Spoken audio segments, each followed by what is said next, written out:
नमस्कार मेरे प्यारे साथियों, स्वागत है आपका आपके अपने YouTube channel complete exam study में।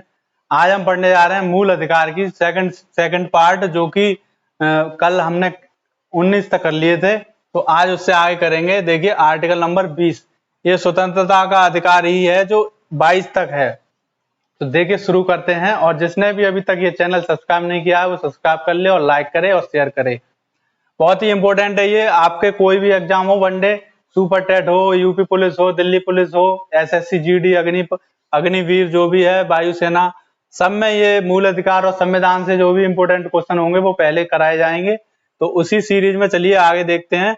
आर्टिकल नंबर 20, स्वतंत्रता के अधिकार में अपराधों के लिए दोष सिद्धि के संबंध में संरक्षण।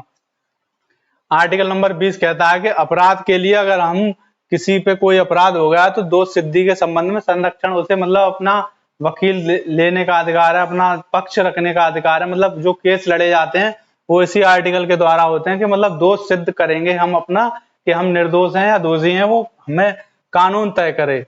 आर्टिकल नंबर 21 क्या कहता है? प्राण एवं दैहिक स्वतंत्रता का अधिकार। हर आदमी को इस दुनिया में जीने का अधिकार है, और उसकी स्वतंत्रता दैहिक मतलब पर्सनल जो उसकी लाइफ है उसकी स्वतंत्रता है, वो किसी और को दिखाए या ना दिखाए, तो इसका अधिकार संविधान ने हमें दिया है। ये अभी थोड़े दिन पहले ही आया था, और प्राण ये मतलब संविधान के समय से ही है।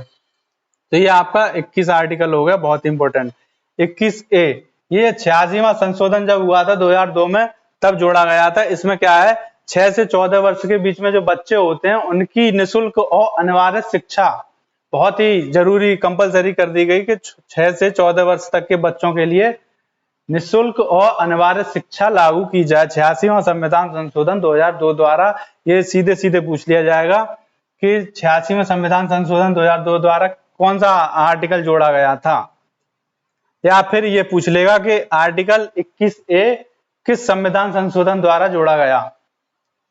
और 6 से 14 वर्ष ये भी दे देता है, कभी 6 से 12 ऑप्शन में दे देगा, 6 से 12, 6 से 10, तो आपको याद रखना 6 से 14 वर्ष, ये इंपॉर्टेंट है आपके लिए। आर्टिकल नंबर 22 क्या कह रहा है? कुछ दशाओं में गिरफ्तारी और निरोध के संरक्षण में, निरोध में संरक्षण, जैसे गिरफ्तार कर लें और मतलब बचाव रखना हो हमें, तो उसमें संरक्षण क्या है कि आदमी को, जिसको हम गिरफ्तार करेगी पुलिस, तो उसको हिरासत में लेने का कारण बताना होगा पुलिस को कि आपको हिरासत में क्यों लिया गया है। हमें ये अधिकार है कि हम पूछ सकें कि हमें कारण बताइए कि हमें हिरासत में क्यों लिया गया है। और 24 घंटे के अंदर मजिस्ट्रेट के सामने पुलिस को हम प्रस्तुत करना होगा अपराधी को। तो ये 24 घंटे के अंदर, आने जाने का समय छोड़ के 24 घंटे के अंदर। अपने पसंद का वकील लेने का अधिकार हर मुजरिम को है। जो वो वकील करना चाहे तो पुलिस रोक नहीं सकती उसको। तो ये अधिकार जो दिए हैं इसमें 3, वो आर्टिकल नंबर 22 के द्वारा हैं, गिरफ्तारी के संरक्षण में। ये है तीसरा आपका शोषण के विरुद्ध अधिकार। तो शोषण के विरुद्ध अधिकार में आर्टिकल 23 और 24 आते हैं। तो इसमें क्या है? मानव के दुर्व्यापार और बलात्श्रम का प्रतिषेध। मानव के दुर्व्यापार मतलब जो व्यापार करते हैं, तस्करी मानवों का, किसी को बेचना, खरीदना, मानवों को ही बेचना या उनके पार्ट को बेचना। बलात्श्रम का प्रतिषेध मतलब छोटे छोटे बच्चों को श्रम कराया जाता है, तो उसका इसमें मना किया गया है। आर्टिकल नंबर 24 में क्या है कि बालकों के नियोजन का प्रतिषेध, मतलब बालकों को किसी भी ऐसे काम में करने से मना किया गया है जो खतरनाक हो, कारखाने में या किसी खान में, जिससे एक जान का खतरा हो। छोटे बच्चों को, 14 वर्ष से कम आयु के बच्चों को ऐसी किसी जगह पे अगर किया जाएगा तो कानूनन जुर्म है। तो इसको जो 14 वर्ष से कम आयु के बच्चों के लिए है, ये बात आपको याद रखनी होगी। 14 वर्ष से कम आयु के बच्चों के लिए है, बालकों के लिए नियोजन का प्रतिषेध। आप इसका स्क्रीनशॉट ले लीजिए। तब तक देखिए दोस्तों, आपका 4th है धार्मिक स्वतंत्रता का अधिकार। धर्म के लिए जितनी भी स्वतंत्रताएं वो इसमें दी गई हैं। आर्टिकल 25, 26, 27, 28 ये जो है आपके धार्मिक स्वतंत्रता से संबंधित हैं। तो 25 देखिए, अंतःकरण की स्वतंत्रता। कोई भी आदमी अपने अंतःकरण से किसी भी धर्म को माने, कुछ भी करे, उसको स्वतंत्रता है, अंतःकरण की स्वतंत्रता। धर्म के अबाध रूप से मानने, आचरण और प्रचार करने की स्वतंत्रता। अब कोई व्यक्ति अपने किसी धर्म से जुड़ रहा है, किसी भी धर्म से जुड़ सकता है, वो उसका प्रचार कर सकता है, आचरण माने अपना सकता है किसी को भी, और उसका प्रचार भी कर सकता है। इसकी उसको स्वतंत्रता संविधान ने दी है। आर्टिकल 26 क्या कहता है? धार्मिक कार्यों के प्रबंधन की स्वतंत्रता। जो भी धार्मिक कार्य होते हैं, जैसे कहीं हवन कराना है या फिर सभा करानी है, धार्मिक कार्य, तो उसका प्रबंध करने की स्वतंत्रता है उसको। ये संवैधानिक अधिकार है उसका, कहीं भी करा सकता है कोई भी। जैसे रामलीला होता है आपका, तो वो इसी अधिकार के तहत कराया जाता है। आर्टिकल 27 क्या कहता है? आयकर में छूट, मतलब धार्मिक कार्यों में कराने में जितना भी पैसा खर्च होगा उस पर कोई भी इनकम टैक्स नहीं लगेगा, तो ये आयकर में छूट होगी धार्मिक कार्यों के व्यय में बस। आर्टिकल 28 क्या कहता है? इसमें कहता है किसी शिक्षण संस्थान में कोई धार्मिक शिक्षा नहीं दी जाएगी, ना ही विद्यार्थियों को किसी धार्मिक अनुष्ठान में भाग लेने या धर्म उपदेश को सुनने के लिए बाध्य किया जाएगा। मतलब किसी शिक्षण संस्थान, मतलब किसी कॉलेज में या स्कूल में कोई भी धार्मिक शिक्षा नहीं दी जाएगी किसी को, ना ही किसी विद्यार्थी से जबरदस्ती कोई भी वो कराया जाएगा। उसकी मर्जी, अगर वो नहीं करना चाहे तो नहीं करेगा।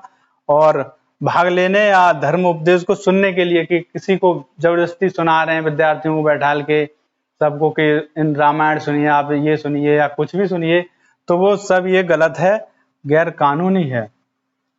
ये शिक्षण संस्थानों में बिल्कुल नहीं होगा और वैसे भी नहीं होगा। सबकी अपनी मर्जी, मतलब अंतःकरण की स्वतंत्रता पहले आ गई है। सबसे पहली चीज है अंतःकरण की स्वतंत्रता। सबसे पहला 25 आर्टिकल में पहले ही दे दी गई कि धार्मिक स्वतंत्रता अबाध रूप से तो बाद में है, पहले तो अंतःकरण की स्वतंत्रता है कि कोई भी व्यक्ति किसी धर्म को माने या ना माने, आस्तिक रहे या नास्तिक रहे, वो उसकी स्वतंत्रता है। अब देखिए आर्टिकल नंबर 19 क्या कहता है आपका? यह है अल्पसंख्यक वर्गों के हितों के लिए 29 और 30। अल्पसंख्यक वर्गों के हितों का संरक्षण, मतलब अल्पसंख्यक, जो भी अल्पसंख्यक होते हैं, आपको पता है SC ST, तो उनके वर्गों के हितों का संरक्षण, जो भी अल्पसंख्यक वर्गों में आएंगे तो उनके वर्गों का हितों का संरक्षण इसमें आर्टिकल में दिया है 29 में।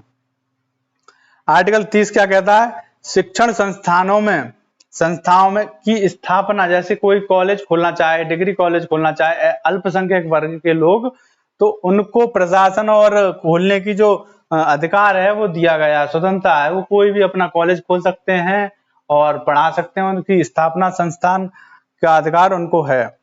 आर्टिकल 32 क्या कहता है? जो 31 है वो इंपोर्टेंट नहीं है ज्यादा, अब बचा आपका 32। तो 32 में संवैधानिक उपचार का अधिकार दिया गया है कि संविधान में जो भी हो मूल अधिकार में, तो उनके उपचारों का अधिकार दिया गया है। कहाँ पे? अगर आपके किसी भी अधिकार का, मूल अधिकार का उल्लंघन किया जा रहा है तो आप SC में, मतलब सुप्रीम कोर्ट में रिट डाल सकते हैं। तो ये आपके मूल अधिकार हो गए, ये बहुत ही इंपॉर्टेंट हैं। इनमें से 1-2 क्वेश्चन हर पेपर में आता है, कंपलसरी है ये, कंपलसरी, अनिवार्य। मूल अधिकार क्या है आपके? अनिवार्य। ये तो आपको रटने हैं, चाहे कैसे भी रटिए आप।